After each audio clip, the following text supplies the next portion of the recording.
everyone, I'm Glenn Flaherty. This is Board Games and Bourbon, and right now I'm going to talk to you about an independent release by first-time game creator Travis Drake, and it is called Pumpkin Patch Bad Seeds. And in that game, what you're trying to do is trying to be the most successful at growing your pumpkin patches while screwing up everyone else's turns by placing crows in specific places. It's supposed to be on Kickstarter for around $9, which is actually a pretty darn good price for a game nowadays, and this one is a lot of fun. It feels like it might even be like a good seasonal game with Halloween and everything coming up. It says it plays 2 to 3 people, which is true, and both play fine. It says it plays in about 10 minutes. That is also accurate. It might be more like 12, and it says 8 and over, but I think it's more like 10 and over because you have to think about how it works. There's a mechanic in the game that's a little bit like Arboretum. All right, let me show you how it plays. All right, everyone, this is a layout of Pumpkin Patch, and basically what you're looking at here is the game board with 2 crows that mess people up, a draw pile over here for future cards, a starting market in the game called a compost pile, where you can either play cards from your hand or from the compost pile to get you started in the game, and then there's a tracker over here. So what you're going to do in the beginning is you're going to put down some very specific cards in the compost pile. Again, those are to help get you going. Some specific cards here in the center, and then 2 crows, which start the game and help you block. Now, what are you trying to do in the game?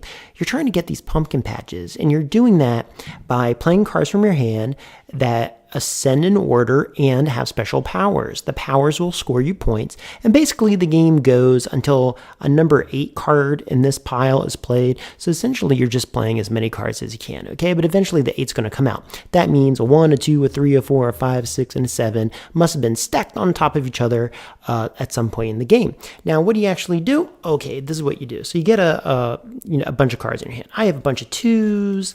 I have a card number 3. I have a card number 7. Well, that's really high, and then I have a number 3. So, what could I do with this hand? Well, I can always take a card that's labeled number 2, and I can put it on top of a card labeled number 1. And if I do that, what it says here is I'm going to get 1 seed per continuous orange. Well, what does that mean to be continuous?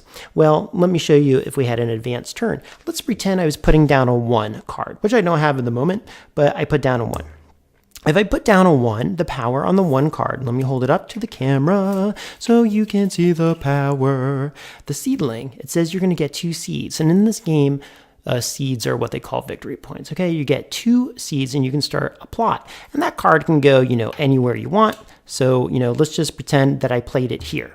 And let's say at some point in the game, somebody said, hey, I have a 2. I'm going to put on top of that number 1.